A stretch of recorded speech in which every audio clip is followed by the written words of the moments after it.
He was the handsome face you'd scroll past on Instagram, the man who seemingly had it all. A beautiful influencer for a wife, a young son, the luxury cars, the sun-soaked holidays.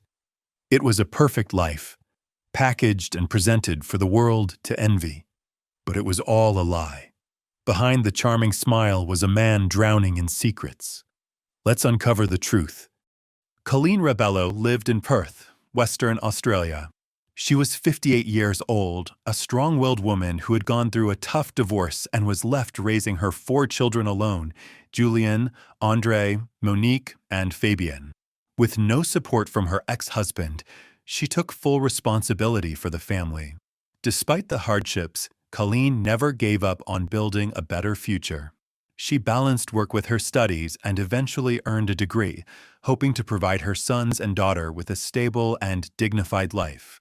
She never complained or allowed herself to show weakness. Everything was always under her control. In everyday life, Colleen stayed active. She paid attention to her health, even though she had a chronic condition, Hashimoto's disease, which affects the thyroid. Thanks to proper treatment, the illness didn't interfere with her ability to work or be a devoted mother. Just 2 weeks before the tragedy, she landed a steady job at the Department of Health, a milestone that came after years of hard work. At that time, 2 of her children were still living at home. Monique, her only daughter, had temporarily moved back in while preparing for her exams. She was studying to become a paramedic and spent most of her time buried in textbooks. Colleen tried not to disturb her, offering emotional support and maintaining a peaceful atmosphere. Their relationship was close and respectful. Fabian was 19. He was just starting out in life, working at a local grocery store, but hadn't yet become financially independent. Colleen drove him to and from work every day. These short daily drives became a comforting routine.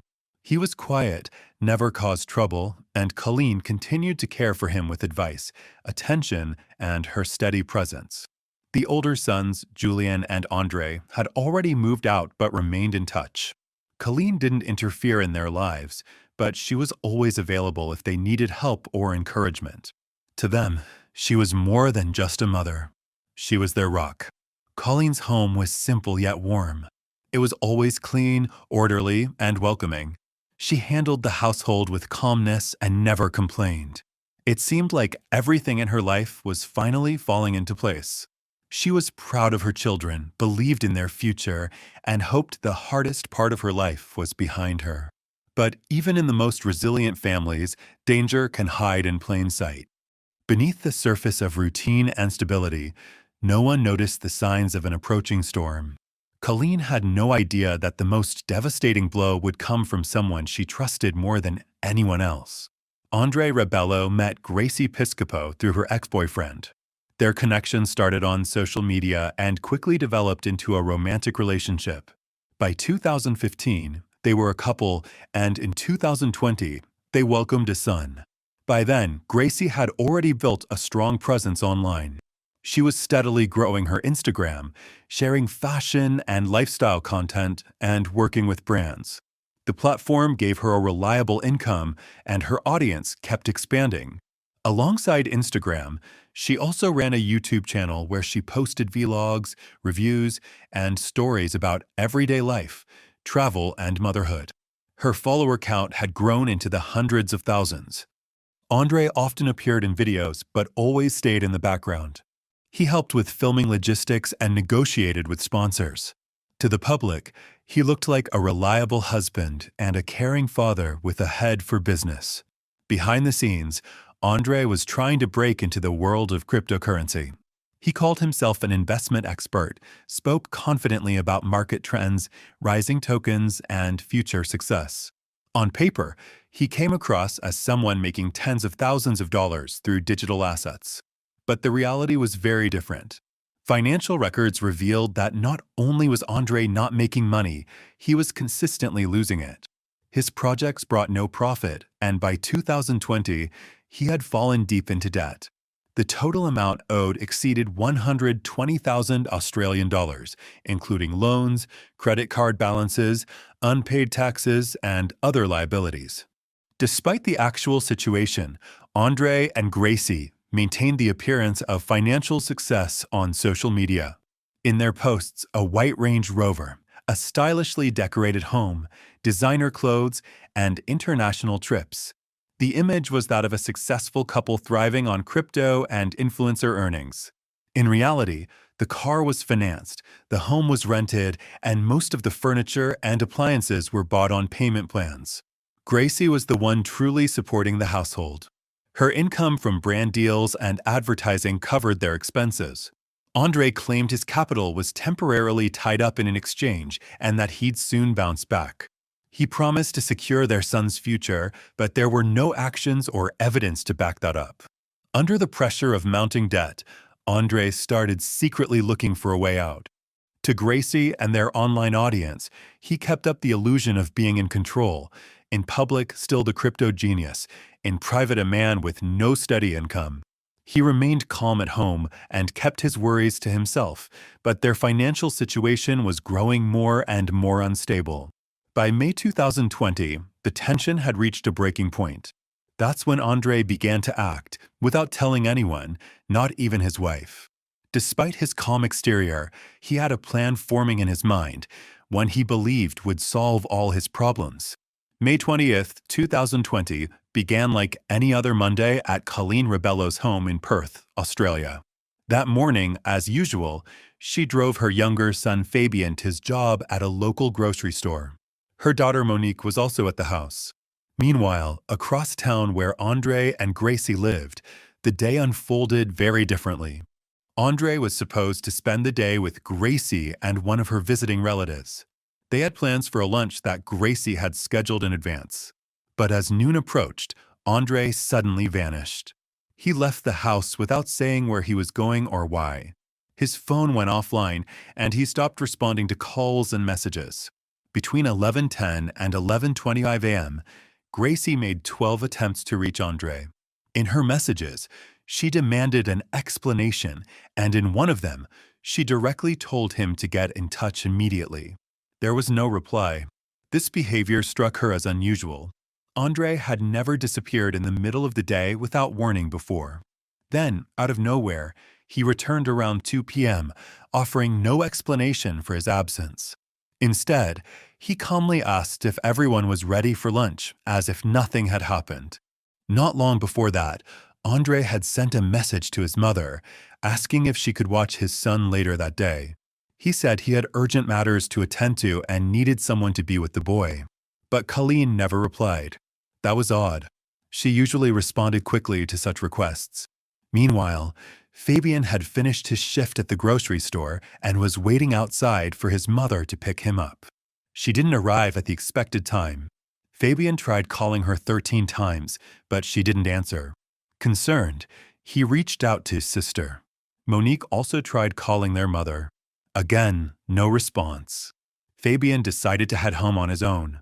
As he approached the house, something felt off. From inside, he could hear the sound of the shower running. When he entered, he called out to his mother. There was no answer. He walked toward the bathroom and knocked on the door. Still, no response. Feeling a growing sense of worry, he opened the door. There, on the floor under running water, Colleen was lying motionless. She was unresponsive and showed no signs of life. Fabian immediately contacted emergency services and began administering first aid, doing everything he could to save her. But despite his efforts, it was too late. Paramedics arrived and could only confirm that she had passed away sometime before their arrival. When the house was inspected, all doors and windows were found locked, with no signs of forced entry. There was no evidence of a struggle or disorder. The place looked completely normal. At first glance, the scene suggested a sudden passing with no external involvement. The medical team found no obvious indicators of aggressive behavior or trauma. The fact that her body was discovered on the bathroom floor initially pointed to the possibility of an accident or an unexpected medical incident. At the time, Colleen's passing didn't raise any red flags, neither among relatives nor the emergency responders. Everyone was in shock but assumed it was a tragic event, possibly linked to age or her existing health condition. Monique, who had been at home earlier that day, shared that her mother had felt fine in the morning and nothing seemed out of the ordinary. That only deepened the confusion. Andre's reaction when he learned about what had happened was calm and restrained. In the first few days, his behavior didn't attract any attention. Everyone was focused on funeral arrangements and coping with the loss. At that point, no one realized that hidden in the timeline of that day were subtle inconsistencies and unexplained details that would later cast the entire situation in a very different light. Given Colleen's medical history, doctors initially suggested that her body might have experienced a sudden breakdown. While Hashimoto's disease rarely leads to fatal outcomes on its own, complications from thyroid dysfunction could potentially affect overall health. The autopsy did not provide any clear answers. The official coroner's report listed the cause of death as undetermined. There were no signs of suffocation, poisoning, or external aggression, which allowed authorities to classify the case as non-criminal. Although the investigation wasn't officially closed, no active inquiry was pursued. The family saw the event as a personal tragedy. Julian, the oldest son, remained in Perth temporarily to handle the funeral arrangements and manage estate matters. Monique and Fabian were both deeply shaken by the loss. Their mother had just started a new position, and her sudden passing caught everyone completely off guard.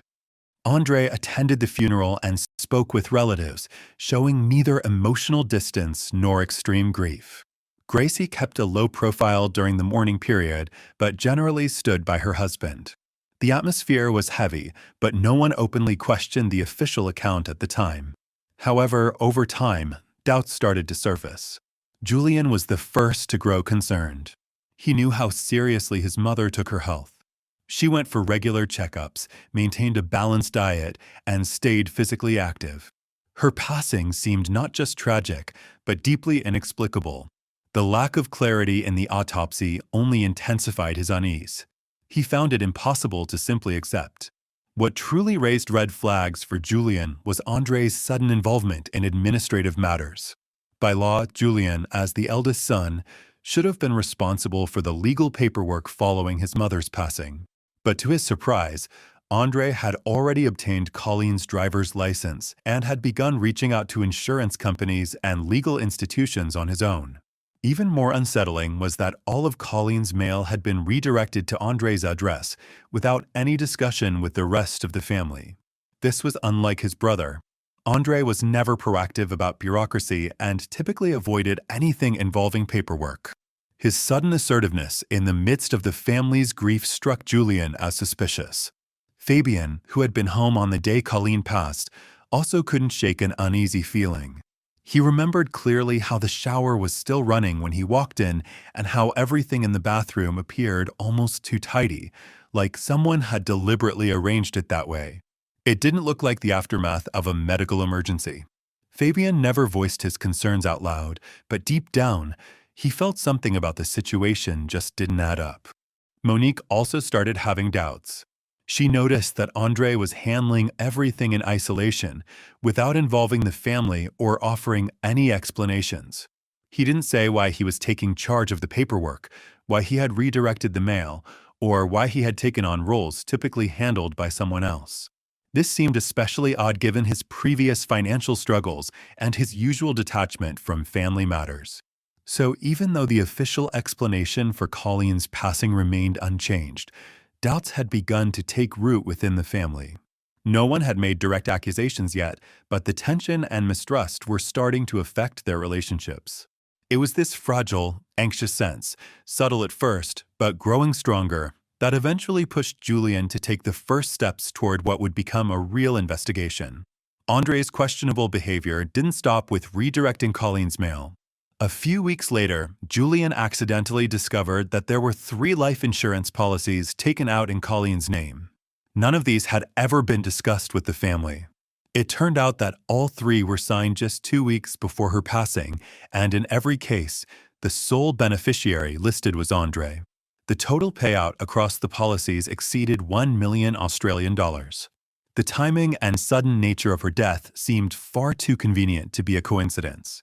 What raised even more concern was that the insurance companies had received medical documentation allegedly signed by physicians who had treated Colleen.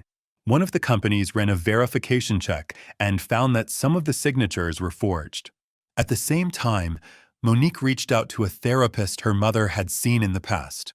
The therapist revealed that Andre had contacted her, asking for a letter affirming that Colleen was mentally sound at the time she signed the insurance documents. The therapist declined, describing the request as unethical and manipulative. According to her, Andre's approach felt like pressure. All of these incidents combined to raise serious alarm. One of the insurance companies filed an official report with law enforcement, flagging a potential attempt at fraud. The investigation began with a thorough review of the submitted documentation. Police secured search warrants for 2 properties, Colleen's former residence and the home of Andre and Gracie. They seized electronic devices, paperwork, notebooks, and personal communications. Andre was taken into custody on suspicion of falsifying official records.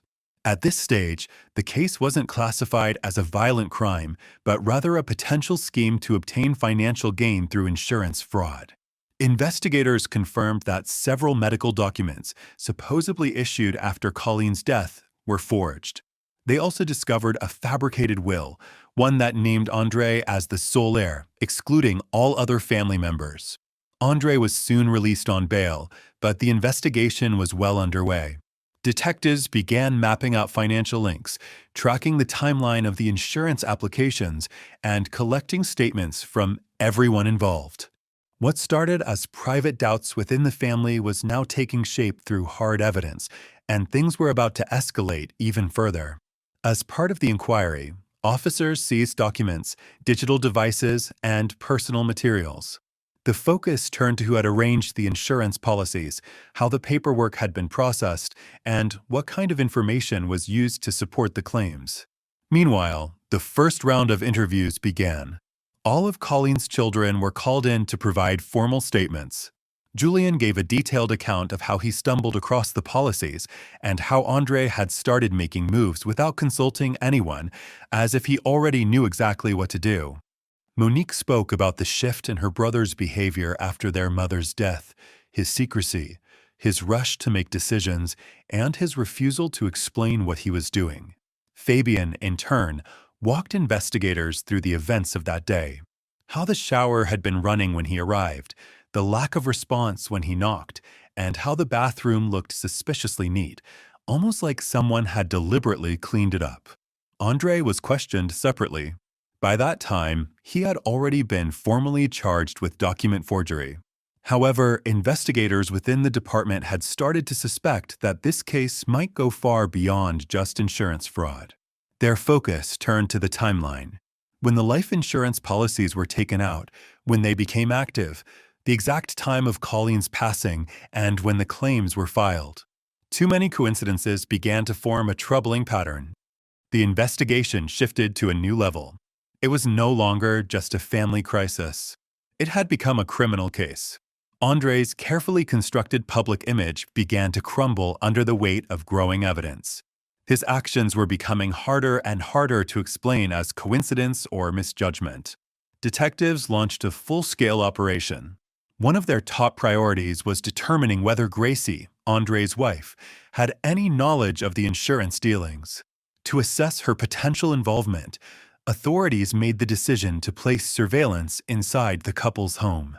A listening device was installed in the bedroom, and a camera was placed in a common area.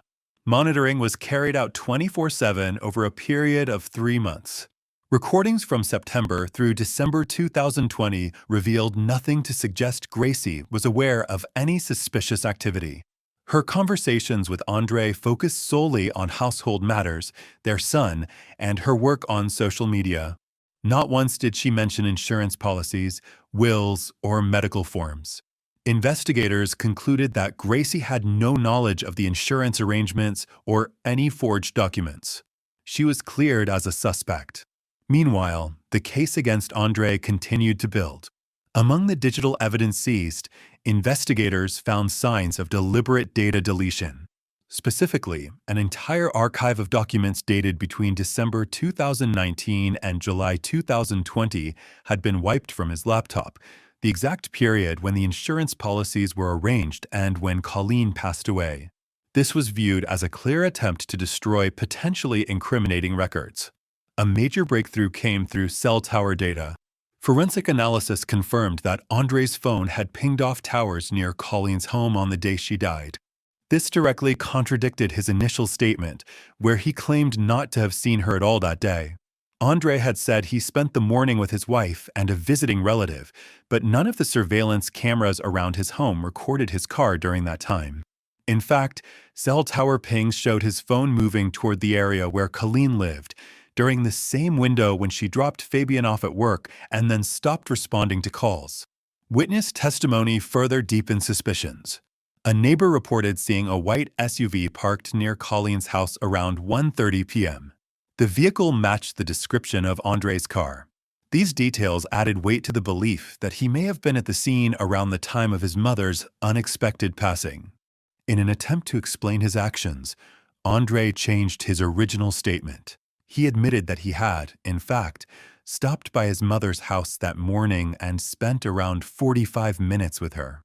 According to him, they discussed financial matters, including life insurance policies. He claimed that he didn't mention this to the police initially due to emotional distress. However, investigators viewed this revision as an effort to reduce his liability and obscure the facts. The fact that Andre withheld this information right after his mother's passing raised doubts about the sincerity of his account. Piece by piece, the puzzle was coming together. The timing of the insurance policies, the forged documents, the withheld information, and the rush to file claims all pointed toward a deliberate scheme. The case was no longer just about potential fraud. A more serious question was now at the center of the investigation. Could Andre have played a role in his own mother's death? Once it became clear that Andre not only forged documents, but also concealed his visit to Colleen's house on the day she passed, the investigation shifted focus to explore the possibility of foul play. Digital forensic experts examining Andre's laptop confirmed that the deletion of files during the critical period had been done manually. Additionally, logs from his phone showed multiple logins to online insurance portals, specifically in the days leading up to the claim submissions. Based on this, prosecutors developed their main theory. Andre, under financial pressure, wanted to maintain the appearance of stability. He took out several insurance policies, forged a will, and staged his mother's death to look like a natural passing. If successful, the payouts would have helped him erase his debts and restore his image as a successful investor. To support the ruse, he submitted medical records that supposedly proved Colleen was in good health at the time she signed the documents, along with a falsified report about her death. Formal charges relating to Colleen's death were brought in November 2022. During his arrest, Andre showed no resistance and remained composed. Investigators noted his complete lack of visible emotion, no surprise, no protest. He insisted that his mother passed naturally and that all documents he submitted were legitimate, even if some contained procedural errors. From that point on, the case gained widespread public attention. Andre faced multiple charges: document forgery, attempted insurance fraud, and causing the death of a family member. Prosecutors now had to prove that Colleen's passing wasn't just an unfortunate coincidence, but the result of a cold, calculated act by her own son. The trial of Range Rebelo began in late 2024. Throughout the proceedings, he remained calm. In court, he spoke clearly and answered questions without hesitation. His legal defense centered on acknowledging the forged documents, but firmly denying any involvement in his mother's death. Andre admitted to altering the will, forging the coroner's report, and submitting falsified medical records to insurance companies. However, he insisted that Colleen's passing was due to natural causes. On the stand, he acknowledged visiting his mother on the day of the incident, but claimed he did not harm her. He explained his failure to initially report the visit to police as a result of being emotionally overwhelmed. One of the defense's key arguments was the possibility of self-harm. Andre stated that his mother had struggled with depression and may have chosen to end her life voluntarily. He claimed that he feared insurance companies would deny the claims if the cause of death was classified as such, and that this fear drove him to alter documents, allegedly to protect the family from financial collapse. However, the prosecution presented evidence that contradicted this theory. Witness testimonies and medical evaluations indicated that Colleen showed no signs of emotional instability. She was making plans for the future and was in a stable mental and emotional state. The court also considered Andre's digital activity, his behavior on the day of the incident, and the financial motives linked to his situation at the time. Final deliberations were expected within days. The court had to decide whether this was a tragic coincidence or a calculated act, masked to look like an accident. 2 days into deliberations, the jury returned with a unanimous verdict. Andre was found guilty of causing the death of his mother. The court concluded that the totality of the evidence pointed to intent and a clear financial motive. Andre's demeanor during the verdict didn't change. He listened to the ruling without showing any emotion, no remorse, no protest. In the courtroom sat his father, Antonio Rebelo, who appeared devastated. The family struggled to process the outcome, but, according to their attorney, felt a sense of closure after a long and painful legal journey. Prosecutors sought a life sentence. The judge announced that sentencing would take place in April 2025, with eligibility for parole to be determined by the legal classification and severity of the crime. On April 1, 2025, the Supreme Court of Western Australia handed down a life sentence with a minimum term of 25 years before parole eligibility. Following the trial, media coverage intensified. Reports highlighted how deeply hidden the criminal scheme had been. On the surface, family, career, stability. But behind the image was a man willing to cross every ethical line to protect his reputation and financial standing. The price of that illusion turned out to be the life of the very person who had tried to hold the family together. After the trial, Gracie Piscopo formally cut ties with Andre. Investigators confirmed she had no involvement in any of his actions. The relationship ended, and it was later revealed that Gracie had moved on and found happiness with someone new. Fabian, Monique, and Julian did their best to rebuild some form of stability after the trauma of the trial. Each coped with the loss in their own way. Losing their mother, made worse by the betrayal of their own brother, left a lasting emotional scar. Even with the verdict delivered, full closure remained elusive. Justice had been served, but the grief endured. The story of Colleen Rebelo stands as a tragic reminder that behind the appearance of success can lie a grim reality. Beneath the polished photos and curated life was someone who crossed moral lines in pursuit of money and image. This case revealed the destructive power of lies, greed, and the relentless pursuit of superficial stability when the cost is measured in lives. Thanks for watching. Smash that like button, drop a comment, and share to help grow the channel. Your support means the world. Catch you next time.